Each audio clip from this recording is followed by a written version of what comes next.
Next video. The worst gamer deaths ever by Simple Plate. We are reacting with Jack. The StarCraft Yo, I'm incident. Jack. On Let's get August into it. 5th, 2005, 28-year-old Lee Sung-seop entered an internet cafe in Daegu, South Korea. He ordered a soda, logged into StarCraft, and began playing. Hours turned into days. Witnesses said he rarely moved from his chair, taking only short breaks to the toilet. By the second night, he had been at the keyboard for nearly 50 hours. Average StarCraft player, mate.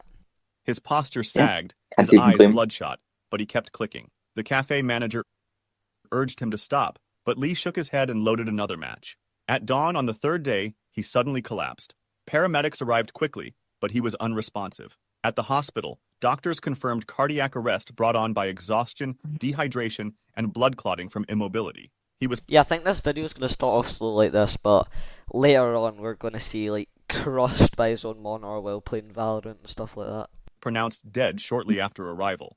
The Pokemon electrocution. On July 9, 2017, in Iloilo City, Philippines, a 12-year-old boy was playing Pokemon Go with friends. They wandered near a construction site while searching for digital creatures. The boy, holding his phone, climbed onto a metal structure close to overhead power lines. Witnesses said he lost his balance and reached out for support. His hand made contact with a live electrical cable. A loud crack followed, and he collapsed instantly. What dumbass would do this over Pokemon Go, though? Why have I just been kicked onto Crunchyroll? What the hell? It's watching now. Friends screamed for help, and bystanders rushed over. Emergency responders arrived quickly, but the boy showed no signs of life. He was pronounced dead from electrocution. Authorities Average Pokemon fan? Just saying. confirmed that he had been distracted by the game, which led him into a dangerous area. The accident was covered by local news outlets and cited as part of a series of Pokemon Go-related fatalities worldwide, where players, focused on the screen, entered dangerous environments. The Minecraft incident. On July 19, 2015, a 17-year-old boy entered an internet cafe in Pampanga, Philippines. He logged into Minecraft and began what became a marathon session. Witnesses said he played for almost 3 straight days, taking only brief naps at the desk. Staff grew concerned when they noticed he had not eaten properly and had barely moved from his chair. On the third day, as he leaned forward to type, his body went limp. He collapsed onto the keyboard and did not get up again. Friends called for help, and staff attempted first aid. Paramedics arrived, but pronounced him dead at the scene. Local doctors later cited cardiac failure linked to severe exhaustion and dehydration after continuous gaming. The Call of Duty Why are these guys doing marathons, though? Like, there's no way you need to be doing a Minecraft marathon. And what do you even do after playing Minecraft for 3 hours? Sure you've beaten it by then. What do you even do? Complete the game in 1 hour. Build a chicken pen for 2 hours. squatting. On December 28, 2017, 2 Call of Duty players in the United States got into an online argument over a $1.50 wagered match. One player, Casey Viner, asked another, Tyler Barris, to swat his opponent 150, by the way. Just £1.50, by the way. by calling Was police it to worth his it? address. Barris dialed 911 in Los Angeles and reported a fake hostage situation in Wichita, Kansas. The address he gave was not his rival's, but belonged to 28-year-old Andrew Finch, who had no connection to the dispute. Police surrounded Finch's home. When he opened the door, officers ordered him to raise his hands. Confused, he moved slightly, and an officer fired a single shot. Finch was killed instantly in front of his family. The case shocked the gaming world. Barris was later sentenced to 20 years in prison, while Viner received a shorter sentence. The Wii Fit incident. On December 28, 2009, 25-year-old Tim Eves from Sittingbourne, Kent, received a Nintendo Wii Fit as a Christmas present. Excited to try it, he began using the console's fitness programs on No way. No way somebody dies on a Wii Fit. Yeah.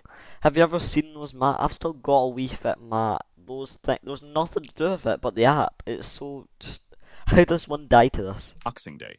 Family members later reported that he exercised intensely for several hours with the balance board and aerobic mini-games. That evening, after finishing a workout, he complained of chest pains and shortness of breath. His mother urged him to rest. Minutes later, he collapsed in the living room. Paramedics were called immediately. Despite resuscitation attempts, he was declared dead at the scene. An inquest found that Tim had suffered a sudden cardiac arrhythmia. Though rare, doctors noted that strenuous physical activity can sometimes trigger fatal heart irregularities in young adults. The case was widely reported in the UK as the first known death linked to Wii Fit activity. The Counter-Strike incident. On February I don't like how he said the first, like it wasn't the only one. If that was the only one, he would have said the one and only. But let's see Counter-Strike now. 26th, 2010, in A game Jack is horrible at, by the way. Chongqing, China, two men in their Oh my 20s goodness. sat in an internet cafe playing Counter-Strike. They began to argue over strategy and insults in the game. Witnesses said the argument grew heated, with both shouting loud enough to attract attention across the room. One man stood up and pushed the other. Staff intervened and briefly separated them, but the fight continued outside the cafe. The aggressor grabbed a knife and stabbed his opponent multiple times in the chest and abdomen. Bystanders called for help, but the victim collapsed on the pavement before paramedics arrived. He was pronounced dead at the scene. Police quickly arrested the attacker, who admitted to losing his temper during the argument. The killing was widely reported in Chinese media as another example of internet cafe disputes turning deadly. Local authorities... What is up with these internet cafes? We've been for like, what, 5? And 3 of them were internet cafes. Like, come on. used the case to highlight the growing problem of violence connected to online gaming in public spaces. The GTA incident. On August 3rd, 2008, in Bangkok, Thailand, 18-year-old high school Has a seizure at the strip club in GTA. I bet all my money it's that. student Paul Watchino hailed a taxi late at night. When they reached his destination, instead of paying, he pulled a knife and attacked the 54-year-old driver. He stabbed him multiple times before dragging the body from the car and attempting to drive away. Witnesses quickly alerted police, who intercepted him only minutes later. He confessed that he had been playing Grand Theft Auto and wanted to know what it felt like to hijack a car in real life. Investigators said he showed no signs of intoxication or mental illness, only fixation on the game. The teenager was charged with murder and robbery. He was convicted and sentenced to life imprisonment. Thai authorities responded by temporarily pulling copies of Grand Theft Auto 4 from store shelves, citing the killing as evidence of dangerous influence. The crime received international coverage and became one of the first game-inspired homicides. The VR incident. On December 21st, 2017, Oh my days, pulls too much of a load on the hub in VR. Just dies of that. a 44-year-old man in Moscow, Russia, was at home using a virtual reality headset. He moved through his apartment while immersed in the game, unaware of obstacles around him. Investigators later determined that he stumbled while playing and crashed directly into a glass table. The impact shattered the surface, slicing deep into his body. Alone in the apartment, he was unable to call for help. Neighbors reported hearing a loud crash, but did not enter. Hours later, family members found him lying in the living room surrounded by broken glass. He had bled to death from severe wounds to his head and neck. Moscow authorities confirmed the accident, noting that it was one of the first recorded cases of a fatality linked directly to the use of a VR headset. The unusual circumstances attracted international attention, with headlines highlighting the hidden dangers of playing immersive games in unsafe environments. The World of Warcraft incident. On February 1st, Not World of Warcraft. I stayed in my Dies basement of 10 days obesity. without a break. What? I stayed in my basement for 10 days, no break. Here's how I died.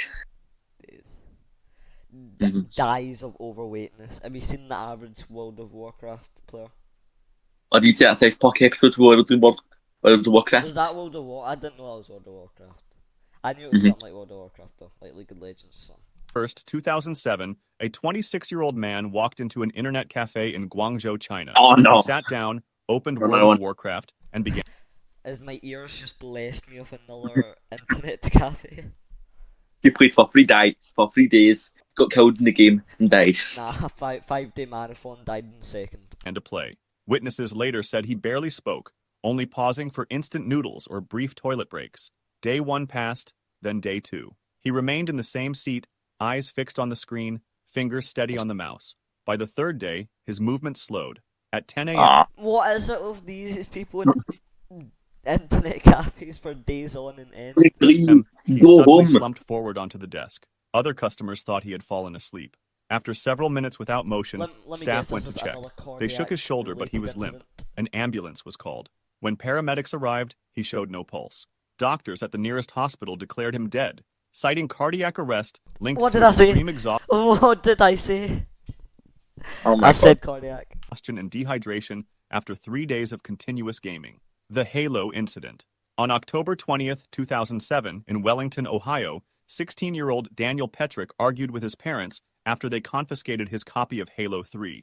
They had locked the game in a safe, believing he had become dangerously addicted. While they were out, Daniel discovered where the key was hidden and retrieved both the game and his father's pistol. Then has a Halo. No, what? I can't speak English.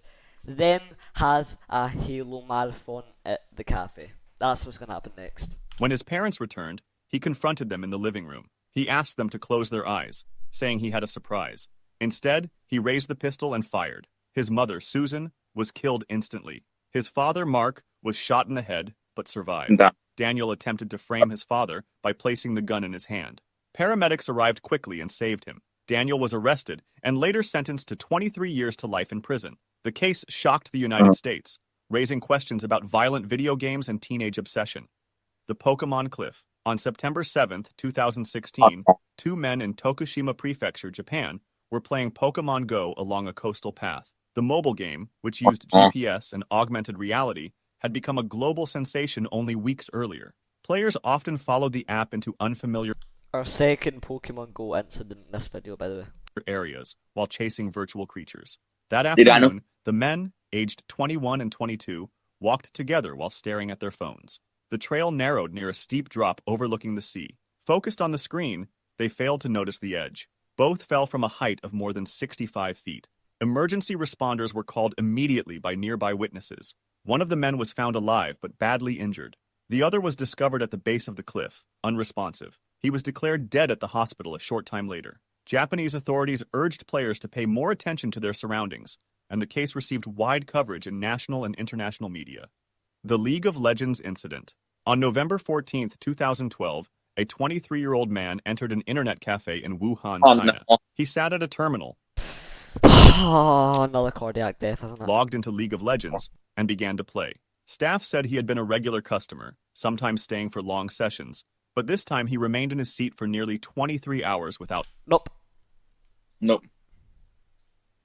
Get to the next one. Just get to the next chapter. There. that period. The Lineage 2 incident. On March 29, 2005 in Shanghai, two friends, Qiu Chengwei and Zhu Kaoyuan, played the online game Lineage 2. Qiu loaned Zhu a powerful virtual sword, the Dragon Saber. Weeks later, Zhu sold it for 7,200 yuan without permission. Furious, Qiu demanded its return. When Zhu refused, Qiu reported the theft to police. At the time, Chinese law did not recognize virtual property as real, and no charges were filed. On the evening of March 29th, Qiu confronted Zhu in person. The argument escalated into violence. Qiu drew a knife and stabbed Zhu repeatedly. Zhu died from his wounds. Qiu was arrested at the scene. In June 2005, he was convicted of murder and sentenced to life imprisonment with the possibility of parole. The killing became one of the first high-profile cases linking disputes over virtual items to real-world homicide, sparking debate in China over the value and legal status of digital property. The Pokemon Train. On August 23, 2016, The final segment of the video is another Pokemon Go. And Pokemon fell off and got hit by a train. Go on. I think he was playing Pokemon with headphones on, didn't see the train coming on tracks. Japan, a 39-year-old truck driver was driving on a rural road while playing Pokemon Go. Distracted by the game, he failed to see two women crossing at a railway intersection. The truck struck both pedestrians. One woman, aged 72, died instantly. We couldn't be further off. The second, aged 60, was rushed to hospital with critical injuries and died shortly afterward. Witnesses said the driver never braked before impact. Police arrested the man at the scene. He admitted he had been playing Pokemon Go behind the wheel. Prosecutors charged him with dangerous driving resulting in death. The case made national headlines in Japan, where the government had already issued public safety warnings about the game. Following the tragedy, Niantic, the game's developer, added new warnings for players not to use the app while operating vehicles. Despite the changes, the Tokushima crash remains one of the deadliest incidents linked to mobile gaming distraction. If you enjoyed this video, subscribe for rushed over. Yeah, that was Emergency response. I've been wanting to watch that for a while. I don't know why I wasn't subscribed to in the first place. That was on my watch later. I don't have a tab open, but next video. That was a good one.